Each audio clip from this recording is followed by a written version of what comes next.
All right. Well, hello. I am now integrated with YouTube Live, and I'm going to say good day as I normally do. All right. Well, hello. I am now in. Turn this here so we have the footage. Integrated with YouTube Live. And I'm going to say good day, okay, as I normally do. All right. Well, hello. I am now in. Turn this here so we have the footage. Integrated with YouTube Live. Okay, perfect. So I believe the lighting is better. I believe that I have figured it out and adjusted everything. You let me know in the comments, okay? All right, so I am Tigress Sydney Acute McDaniel, and I am coming to you live again on this wonderful Sunday afternoon. And I am sending out well wishes to all of you who are out there not doing what you're supposed to be doing in the pandemic, because it is like a ghost town out there, ironically enough. And unfortunately, we know that there is a great deal of people who are inside because they are battling COVID, and they're doing it in the secret of the privacy of their own homes. And even though I'm being lighthearted and kind of playful about it, I really do wish you well. I reiterate and re-encourage you all that are experiencing COVID in the privacy of your homes to at least schedule a virtual visit with your doctor. Don't go at this alone. I know that they're telling, the general public, if you haven't been vaccinated and now you are suffering from COVID, there are some, the same way it was the stay-at-home principle, if you will, or even the order at one point, that if you are just dealing with manageable symptoms, then stay at home, because we know that the ICU and the hospital in general is at capacity. Basically, here in North Carolina, I believe the percentage of capacity is about 87%. Don't quote me on that. I want to say it actually maybe 82. I don't know why I'm thinking of this specific number, but 82.6%. I'll look it up for you here in a second, but that's still extremely high. That means that vacancy is what? A little under, 18%. And those are just not numbers that I would bet on. And I hope that you feel the same way. I apologize for the beep. I will be changing the battery today. I thought it was going to be done by my property, but nonetheless, hey, let's focus. So again, I'm sending well wishes to you all. And if you are,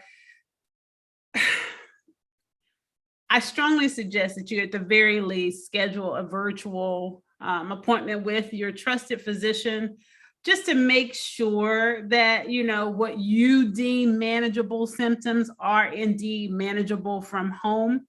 I wouldn't just, wing this, okay? Just putting out the love for you to really show self-love and and receive the proper care that you need, okay, given the parameters. All right, so again, Tigress Sydney Acute McDaniel. I am your host of Evolve Weekly, and today I'm coming to you rather casual. Yes, but still yet fly, as I shall always be until I die. All right, so and even hopefully beyond that, in the stellar universe that is the core of our existence, if you will.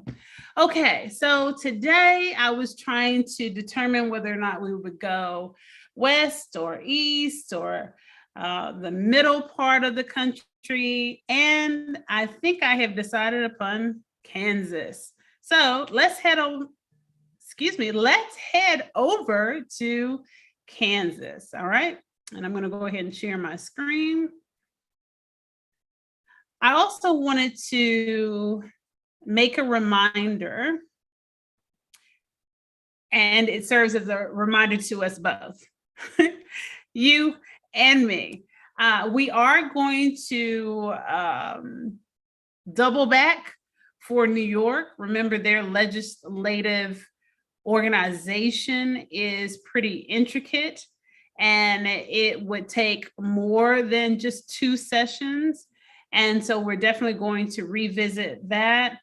I'm going to make these intentional changes to the platform so that even within this 52 weeks, we can cover New York with more depth. Okay. All right. So let's head on over to Kansas.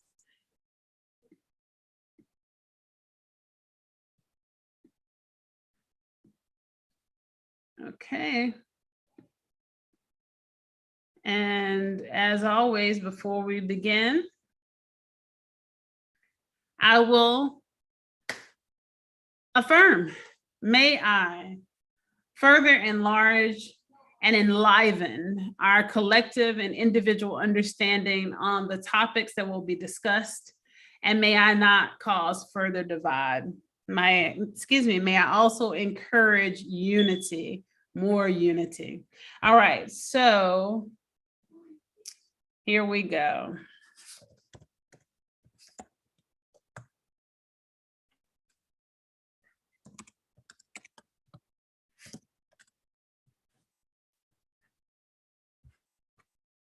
Okay, we'll pull this up. All right, so immediately upon landing on this page, hence landing page, definitely the font is definitely giving me bad vibes. Okay, and I was thinking that I would grab my glasses. Yep, let me grab my glasses.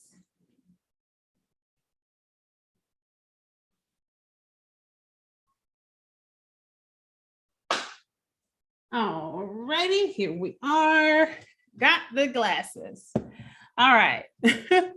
And so we know that's not a good sign if I have to go and grab the glasses. And even though I can definitely see and read the words, of course, this is for quality of life, to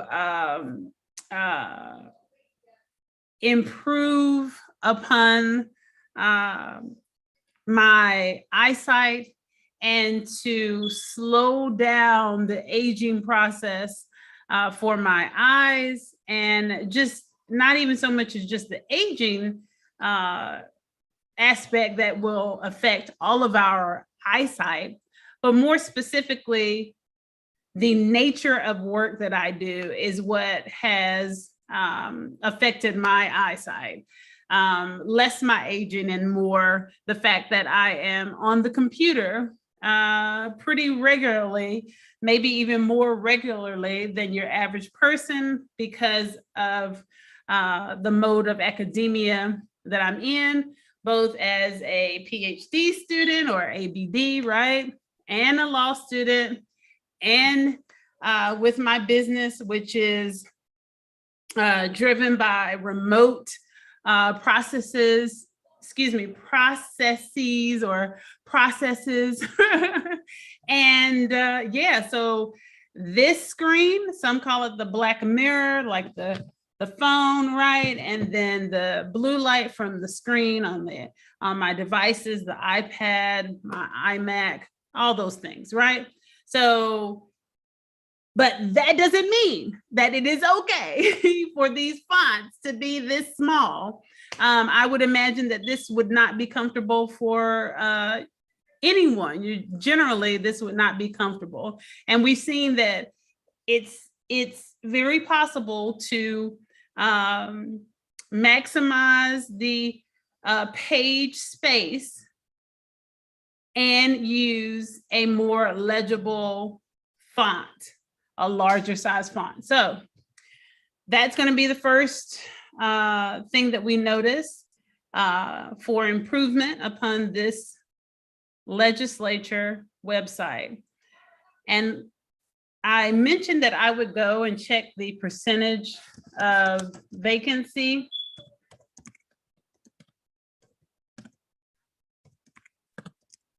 So let me do that. Let me correct if I need to correct. I believe it's 82.6, but I may need to correct what I'm saying after I confirm. So in North Carolina.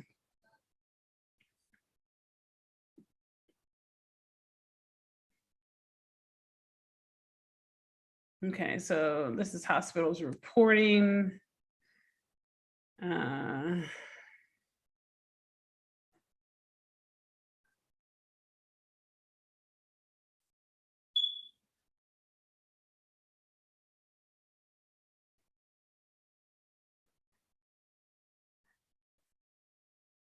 So we have the hospital beds, empty staffed, those that are in use. My gosh. Woo. So it's not giving us a percentage, but in use 16,000. What is this? Upwards to 20,000.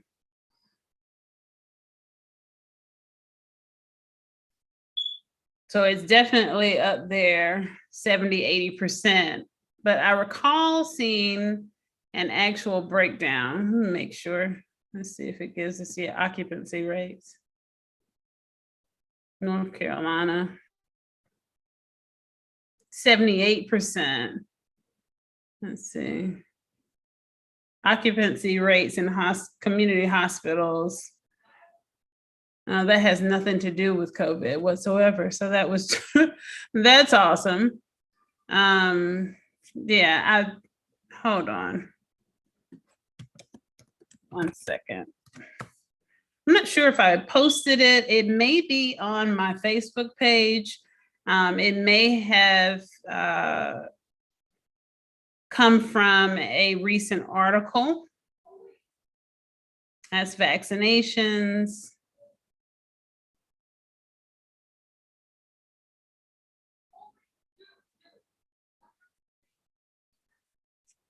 Okay, let me just say hospitals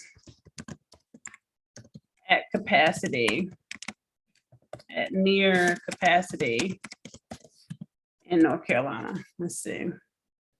I wonder if it was for Charlotte specifically. Yeah, New Hanover, North Carolina. Yeah, here we go. North Carolina hospitals. Well, see, that was January 11th. This is January 8th. So that was appropriate. It may have been for Charlotte, North Carolina. Yeah. Unfortunately, it appears that it was North Carolina hospitals. No, see, this is January 8th, 2021 as well. I am not sure where I found that 82.6%. Let me see if I put in something else that'll help. August 26th, 2021. Let's see.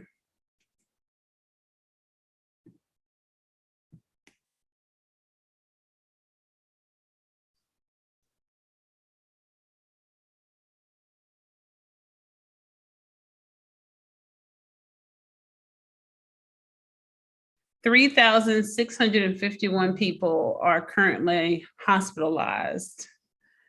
912 of them are ICU patients. 25% of all patients, hospitalized patients with COVID, 25% of them are in the ICU across this entire state. Yeah, I'm not sure where I found that information. Let me see if it's coming from their tweets, but I know I saw 80-some%. And I won't spend too much more time on this, and then I'll continue on.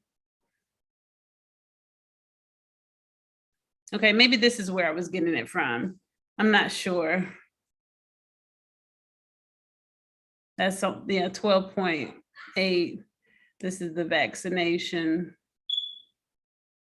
Who knows? If I find it, I will definitely post it, but I'm pretty sure. Now, I know that I read it. That much I know. And I know that it is in the 80% range, but the specific number I'm not sure of. So the information is still yet relevant. As of August 27, 2021, here for North Carolina, there are 8,105 newly reported cases, 3,651 currently hospitalized, 14,319 total deaths in North Carolina. That's on the rise, about 1,000, because we, and when I say we, North Carolina had peaked at about 13,000 prior to the surge of the Delta variant, right? And so, yeah, there's definitely been an uptick in deaths. Again, my sincerest condolences go out to those of you who are experiencing deaths in your families. We have to do the right thing, and keep that in mind. There's also plenty of one-off situations where the individual was practicing safe habits and unfortunately still contracted the virus inadvertently, right? And then 12.8% daily percent positive. All right, so there you have it. There's the information. Conduct yourselves accordingly. Okay, now let's go back over to Kansas. All right. Let's see here. Let's go and see what we got going on. All right, so with the Senate, they show you pictures. We've seen this format before, okay? And this is for the leadership. So we've seen that format. It's pretty common. Let's see, they've got committees, rules, current event, seating chart. That's interesting. I don't think we've seen a, or maybe I didn't pay attention to it. If you're following me and you are, or in the future as this platform, picks up and people start to really realize that I'm here and that it's going down and up, that when you look through it, let me know if you saw that there were tabs for the seating charts. I don't recall that from the previous websites at present. So that's interesting. I'm sure there's some relevance, and I would imagine that the core relevance is probably parliamentary procedure. Some of you know that I served for 3 different organizations in high school and in college as parliamentarian. And that kind of was, par for the course with my aspirations, which included law school. And so basically that's just, Robert's Rules of Order, just order, general, and even where I don't remember anything as far as, well, actually I do remember vaguely seating being important, but I don't remember in what specific aspects. Let's look it up. Why is seating chart important for a legislature?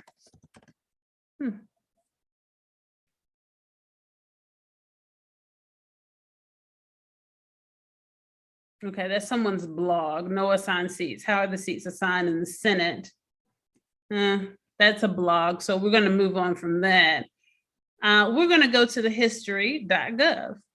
Now, this seems like this is an organization, Visit Learn. So it's likely that their information is accurate as well. Legislative Assembly of Ontario. This is Canada. That's interesting. Very interesting. I'm going to bookmark that. Very interesting. Okay. let me move myself. You can't see what I'm doing. I had to move the little image that, the little video image that they give you. Zoom, gives it to you when you share your screen. Okay, so let me go over here. I didn't want you to think I was talking about something that, that you can't see and didn't exist, right? Okay, let's hop on over here. History, arts, and archives. Anything GOV is for the US, from my understanding. Okay, so for more than a century, a desk in the House chamber was a member's office. He stowed his hat beneath his chair, wrote and stored papers in the writing desk, and occasionally propped his feet up to listen to debate. During a representative's temporary boarding house existence in the capital city, and we know that's what they do, right? So you have legislators for each state, and I was speaking with someone the other day, and we had gotten on the notion of federal versus state, and I mentioned that I had run for office, and they were like, well, the question is, have you run for federal office? And I was like, yeah, I ran for House of Representatives for the state.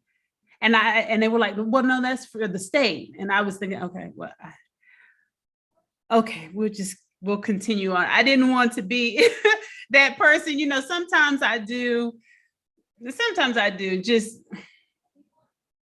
I just observe silence, so that, especially when it's not one of those times where it's not lesson time, and not so much as that it's a lesson, but maybe it would take a little more discussion, and so your representatives, your legislators who would represent the state at the federal level, you see what I'm saying? So they're representing they're representing their states, their respective states at the federal level. So that is a federal position, not just state. But I can understand, it's, in one regard, it's semantics, right? But there is a inseparable component for their duties and their service that is federally driven, right? That federal empowerment. They're going there to collectively serve as Congress, right? And, whatever session, right, it is, the 116th, the 117th, or whatever, right? And there you have it, the college. They refer to it in different nomenclature or whatever, but you get it. Okay, and this is what they're referring to. So during a representative's temporary boarding house existence in the capital city. So then they would go to the capital city, right, which would be Washington, D.C. This is why we see Representative Dr. Alma Adams there, and we see Jeff Jackson there, right? They trek there. Well, and let me be more specific. Jeff Jackson actually treks more to Raleigh, North Carolina, right? And then, but House of Representatives, Dr. Adams, we know that she treks on a regular basis to DC, right? We know these things. All right, and that's what they're referring to. A spot in the chamber was the most permanent home he had. The ways members secured their all-important desk evolved from free-for-all to highly orchestrated political theater. Why did picking one's desk matter? It was an entirely practical matter. The best locations were those close to the speaker's rostrum. I remember, I don't know every word. We can assume, we can use context, right? The raised platform. Rostrum. Yeah. A raised platform on which a person stands to make a public speech, receive an award or medal, play music, or conduct an orchestra. Okay. All right. So then let's go back. The best locations were those close to the speaker's rostrum, where a member could hear proceedings and be easily recognized by the speaker, right? The first method of assigning desks was likely some variation of a first come, first choose rule. Sutherland's Congressional Manual, published in 1839, noted that it encouraged early arrival for the session, something devoutly wished by the House's leaders who struggled to reach a quorum. And that's what I vaguely recall for parliamentary procedure. For the sake of voting and quorum, the seating was relevant, and the seating was relevant for the officers for obvious reason, the secretary, where everyone was positioned so that it would be obvious to even new members who were joining a meeting. There you have it, right? You have that structure. Let's see, Sutherland added the helpful tip that ownership of a desk was accomplished by writing one's name on the desk itself. Interesting. Think about that. I know that some of you, especially the delightful millennials who have been really delving into the history of everything, right? And there's even a channel, I love that channel on YouTube, The Origin of Everything. There's two people that I follow, and I will link them. Oh goodness. As well. It's like The Origin. It's one young lady. She's affiliated with public broadcasting channel. Hold on, let me see. Let me go. About us, right? That's my personal professional channel. And I say personal professional because you know the the multiplicity of who I am, right? Okay, let's see here. I'm gonna switch. I'm not sure where I follow them exactly, but I'm hoping that by switching to my political platform that Origin of Everything, that I'll be able to find it. Here we are. Is it the young lady or is it? Give me a second to play it. Yeah, because I'm pretty sure this is her. On MyHeritage, you can build your family tree and make amazing discoveries about your family history really easily. Yeah, I'm pretty sure this is her. Most of us can understand the utility of having a first name, since it prevents us from calling everyone we meet on the and I feel so terrible. I don't know if that's her name, and I go Matoya. I don't think that's her name. Let me just look in here and see. Oh goodness. I feel bad that I don't know her name. There we go. Danielle Bainbridge, produced by Complexly for PBS Digital Studios. That's a tongue twister, right? Complexly. Very interesting. My speed, very much so. My speed, some of you are familiar with just how hyper academic I am. And a previous platform some many moons ago with by a noun literacy program and adverbial and verb, the acting squad. So I can appreciate, I'm very adverbial. For those of you who've experienced any of my writing, you know how adverbial I am. And I can write in many different styles, creative, scientific, just all, you know, the whole shebang. So I love that, complexly. But nonetheless, this is the young lady that I'm speaking about. And this is her channel. And I don't know, I must be subscribed on another YouTube channel. So I'm going to subscribe here just so I can have that readily available when I need to reference it. Okay. And then there's another one. It's a gentleman. He does, oh boy.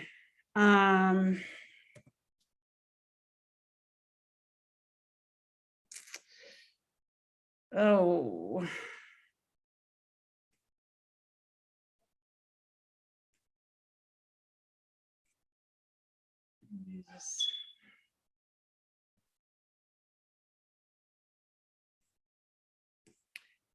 I cannot think of. Let's see, this is her origin. Maybe if I just put in origin. His are especially great as well. Yeah, see, that's different. That looks like, yeah, that looks like a actual series. I will make an effort to include that in this video by way of the comments or the description.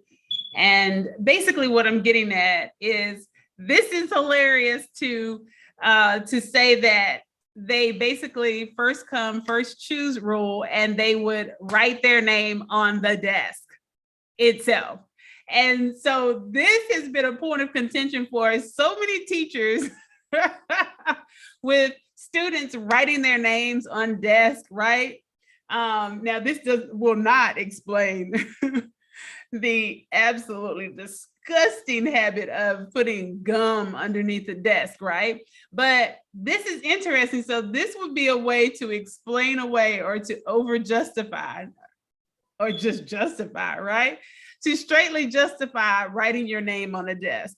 And what I'm getting at is, of course, this wonderful group of millennials who are looking up everything just to see what is it that, why are we all these customs and belief systems and blah, blah, blah, blah, right? And that was kind of redundant because a custom is a belief system, but you get what I'm saying. And they are looking into things. Why? Why is it that we do it? Do we need to do it? Is it antiquated? Does it matter? Is it, is it relevant? Blah, blah, blah. And I love it. This would be a perfect example and one way to just justify writing on the desk. So, hey, they wrote on desk. Hey, tell them it's presidential. Honey, it's presidential. Anyway, okay. So by 1826, Robert Taylor of Virginia, unhappy with his lot, introduced the first resolution to conduct a lottery to determine desk assignments. Nothing came of it, but the lottery was proposed again several times in the next decade. Each attempt was bolstered by fresh ire at those who had obtained the best seats by early arrival or illicit trades. An 1841 dispute over desk illuminates one practice, swapping seats. Interesting. Now, I use a term about, the musical chairs and flipping seats. We say flipping seats, but this is interesting here, the swapping seats. Halfway through the 27th Congress, isn't that crazy when you think about it? Because we're like 117th, the 27th Congress. Whoa. John Sargent of Pennsylvania resigned his seat. Two members, freshman Robert Carruthers of Tennessee and John Dawson of Louisiana, we know these names, each claimed the vacated desk. Carruthers said that he and Sargent had exchanged seats just before the latter's resignation. Dawson said that the transfer was not sanctioned by the rules of the House and therefore Sargent's seat was abandoned when he resigned. Debate centered on whether trading before a planned departure was unwarrantable, partial, and unjust. The House declared the exchange was valid, a custom which has heretofore been usual among members of the House. This is cuckoo crazy. I have to list this, right? So, okay, we're not going to keep going on, but evidently there's something to it. Maybe it was, by happen chance early on. And then, as we know, rules are put in place when when there's conflict or someone does something that that requires that a rule be put in place to keep peace or, for civilization or organization, right? Or equity. Interesting. Okay, so let me go over here, my channel. And I'm live here. I'm going to stop this and then I'm going, let's see, and I'm going to, I wonder if it will let me edit the video while I'm in it. This is interesting. The history of the seating chart.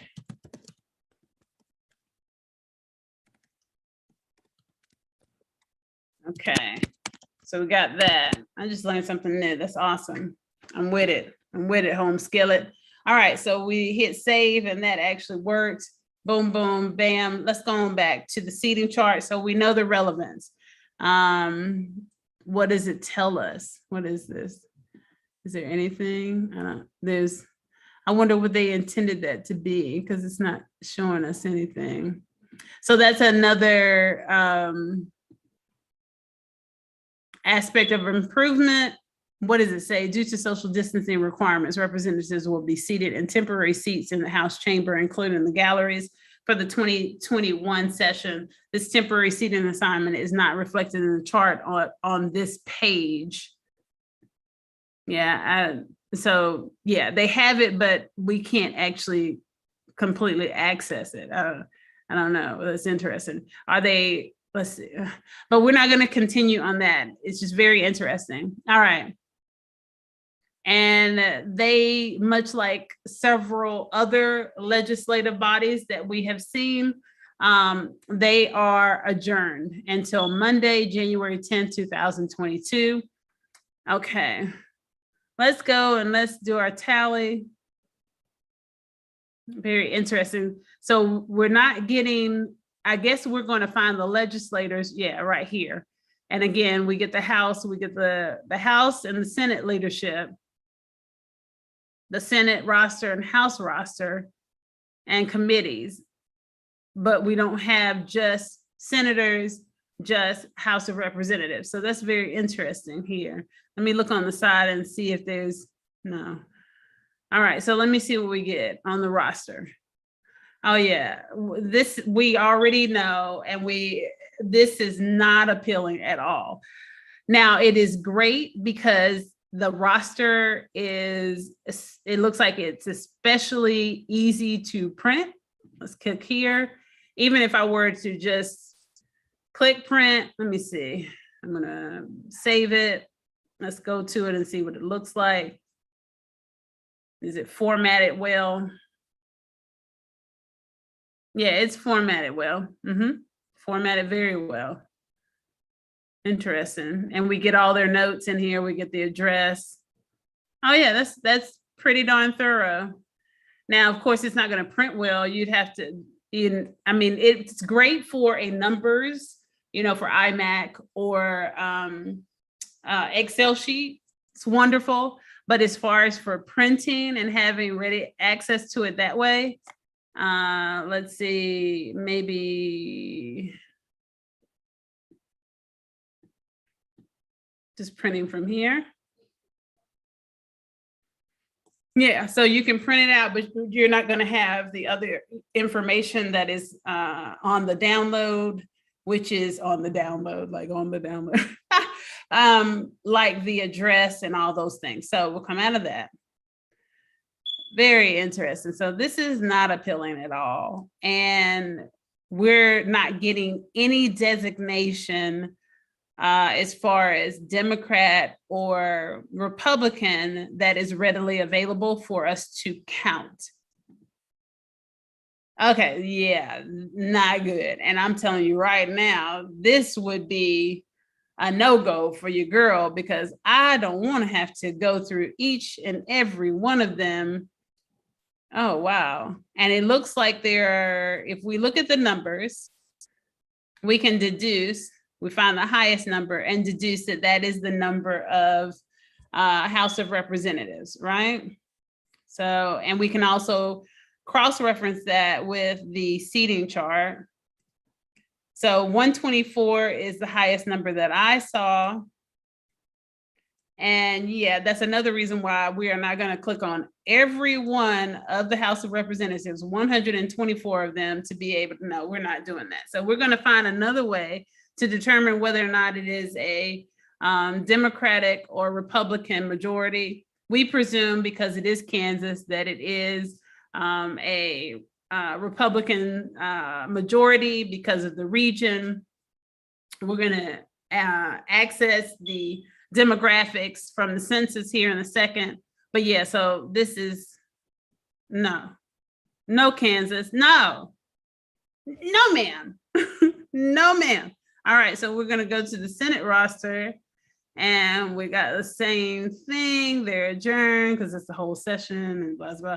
Okay, then we're going to look and see highest number looks like 38.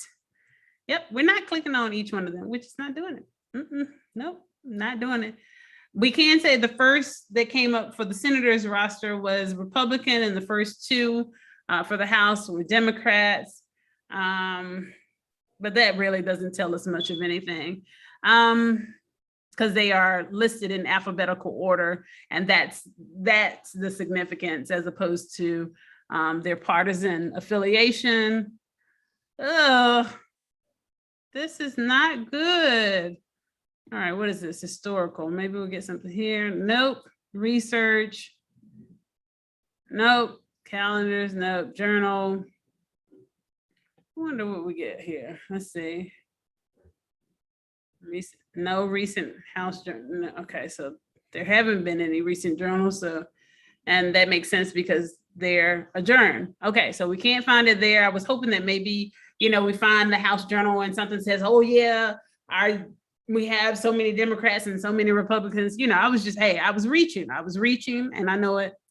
Senate bills shouldn't be anything new, anything except for like budgeting is what we keep seeing. Or they've been making amendments or ratifying laws that have to do with the management of the pandemic, managing crime and managing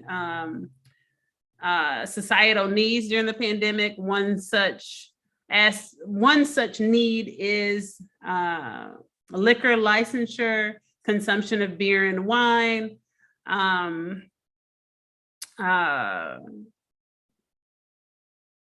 criminal offenses and restoration of rights for voting purposes and other purposes,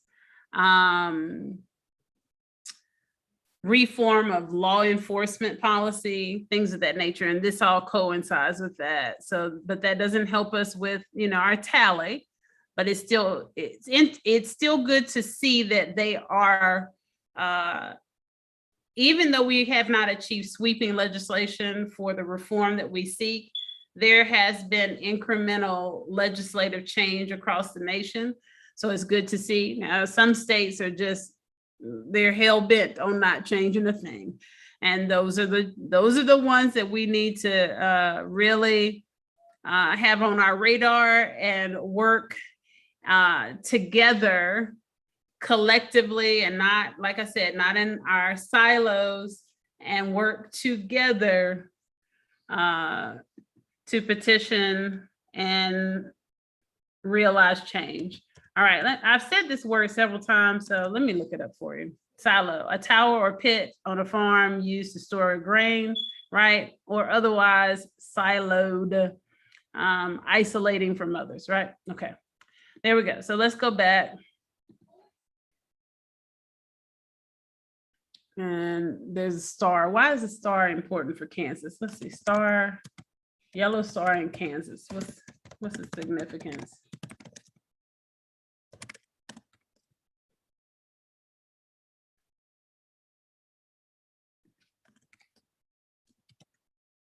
Maybe it's, okay. Star discounts, state of Kansas. Okay. State thanks and recognition, star. I guess it's part of their flag. What in the world is this? This is even worse. This website is even worse. Oh, wow. That's terrible. Where can I find star discounts? So I guess you get a discount for the star discount program. The star discount program offers state of Kansas employees an opportunity to take advantage of product and service discounts offered by various vendors throughout the states. Okay, but the website, I want them to get a better website. You know what? There might be some relevance here. And so Kansas may be saying, when they see this, Tigress, we agree. Don't you recall vaguely that they were one of the states that had the least effective internet service. And like they've had some updates, like, you know, there have been some big changes and updates in that regard. Let me look it up because I vaguely remember the story. Kansas internet issues. Yeah, I remember this. Man says internet router caused problems with Kansas unemployment system. Yeah. So you know what? I won't be so harsh. Let me see. I won't be so harsh. Yeah, problem with internet speed. And it can be pretty difficult to put up. You're not going to have flash elements and all that when internet coverage is not that good. Let me see. Yeah, let's see. Kansas and internet problems today. Well, this was updated 3 minutes ago. That's pretty much today. Good gracious. Cox outage in Wichita, Sedgwick County, Kansas.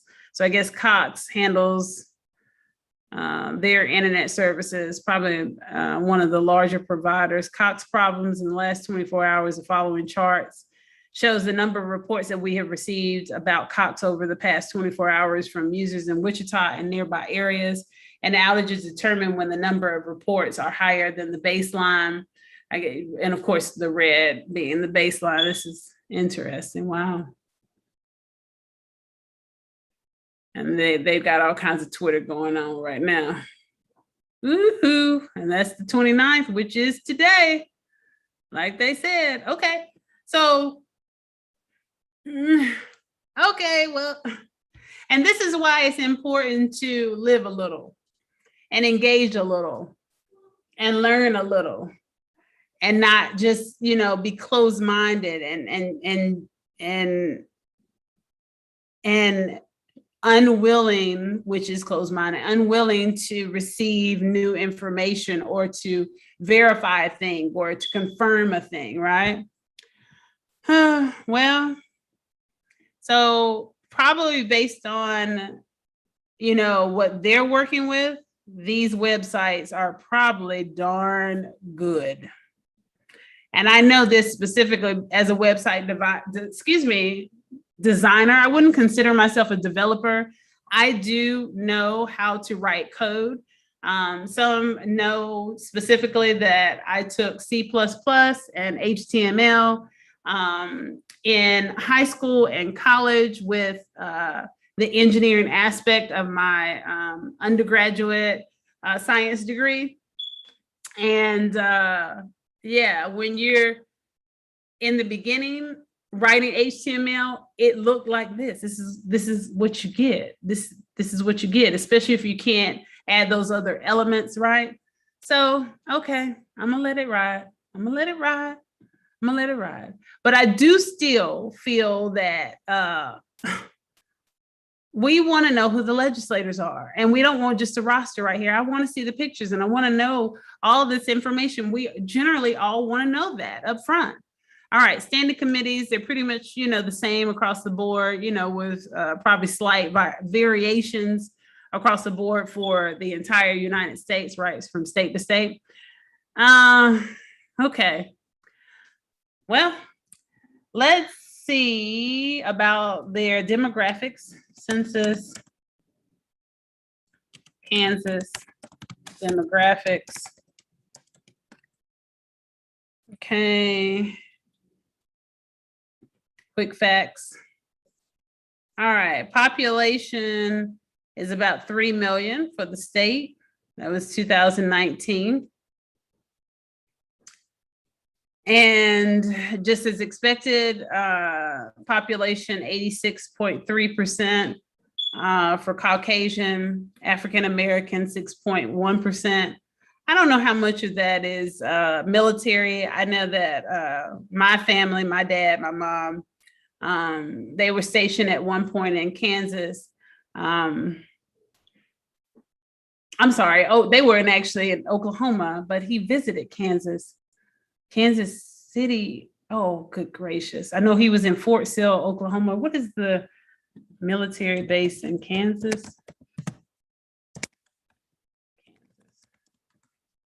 Fort Riley. Yeah, that sounds familiar. No, Fort McConnell Air Force Base sounds a lot more familiar. One of my college friends was in the Air Force. I can't remember if he was stationed there. Nonetheless, all right. We may not be able to find the information we want directly from the legislator or the legislature. Let's see about just Googling it. Kansas is because we'll get that probably relatively easy, but we wanted the count. You know what I mean? We wanted to know just how many seats needed to be flipped. So that is definitely an area that must be improved upon. But if that's the case, then they're going to have to get better internet. They're deserving of that. Every state needs that, you know, no matter how remote, rural areas and all that not so much nonsense, excuse me for suggesting that word would apply, but the rural areas, my brain kind of jumped ahead, the nonsense that rural areas are not as important, right? That's why we have food deserts, and effectually there's an internet desert, right, in Kansas. So those things need to be resolved, you know, for all purposes, right? All intents and all purposes. So we're going to look at Kansas, red or blue state, and I believe it's a red state. Let's see, the geography is no surprise. We already know that. Let's see how recent this is. This was 2014. We're going to come out of it because it's 2014. A lot of things have changed. Let's see. ABC News, this is a 2020 election. ABC is generally reliable, generally. This state had 6 electoral votes at stake in the presidential race. And it historically has been a red state. What is it telling us now? This is the breakdown by county. Only 4 counties are Democratic. And yes, 2020, their position was to vote for Trump, as you see. But the good thing is, so that the phenomenon that I have suggested exists, and that we keep discovering findings, right? We keep discovering statistics that support my hypothesis, right? That the voting in the nation has historically and consistently so been that about 60-40 or 50-50 voting Republican versus Democrat. And I just, you know, it's just a very interesting dynamic. Now, mind you, this is also juxtaposed the extremely low percentage of not only just registered voters, but actual voters going out to the polls, right? So it's almost like this particular class of people, and I'm not intending to use class in the sense of the discriminatory sense that we think of, or the negative aspects of it, just the grouping, right? So from state to state, what I keep noticing, what we keep finding is that you have this phenomenon. So it's effectively 56% versus 41% voting for Democrat or Republican, respectively. But you don't see this overwhelming, you don't see 80% And this is a red state. You don't see that, right? Excuse me. And I find that very, very interesting, especially as it relates to the reform that we seek.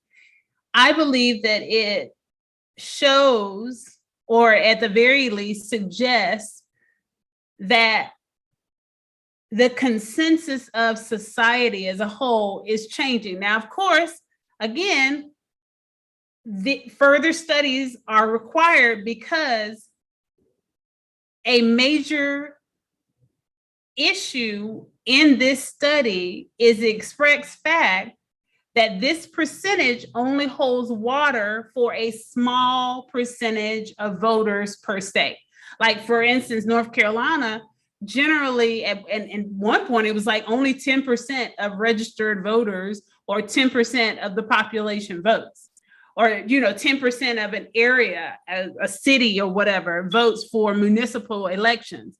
So that can't be generalized upon the entire citizenship of any particular municipality or state, right? And in this case, we know that there are about 2.9 million residents in Kansas. Now, how many of them, let's see, how many registered voters in Kansas?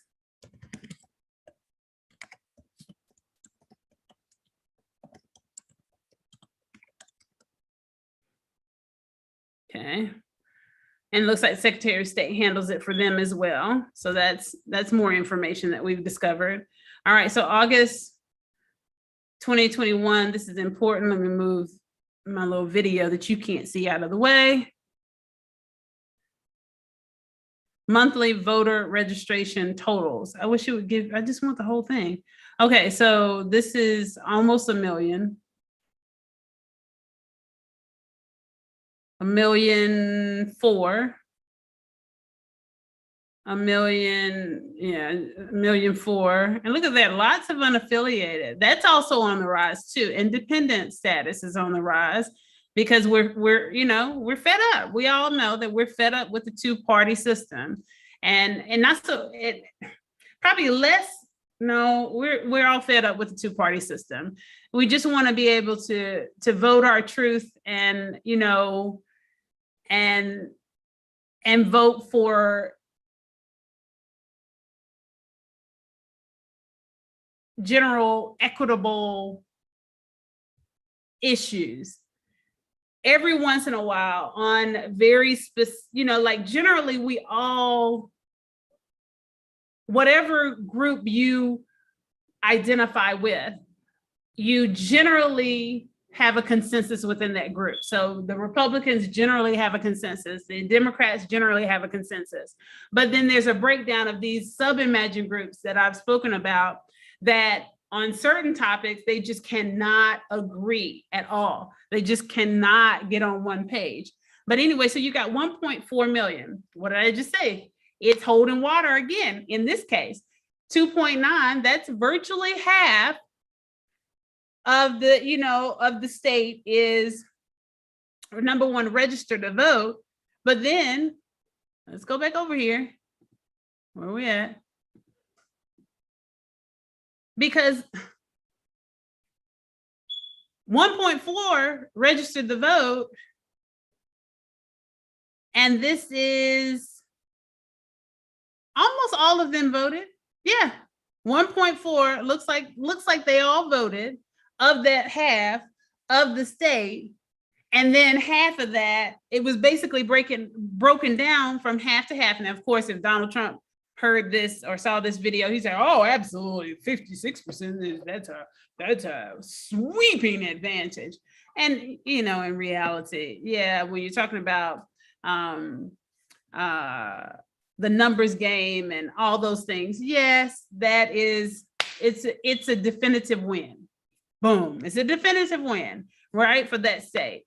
But when we're talking about the purposes of this study, it is not. And it's very interesting how this dynamic, this holds true from state to state. This is crazy. I want to get to the bottom of this, and I want to know for these individuals who are not voting, because I know that residents, when you're talking about the population and demographics, it includes individuals who are under 18 because they're counting everybody. So I get that, but I still want to know from state to state. And again, this substantiates, in my strong opinion, justification, you know what I mean, for future studies on this dynamic and more in depth. Okay, so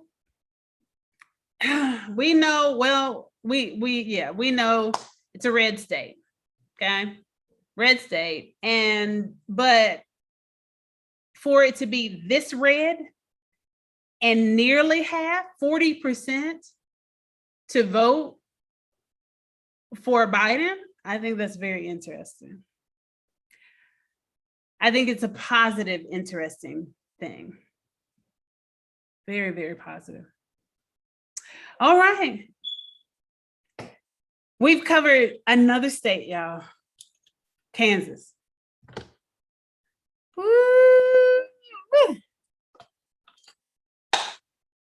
I am Tigress Sydney Acute McDaniel, and this has been yet another session of Evolve Weekly, How to Implement a More Perfect Union 52-week series. Join me next week. Have a great week.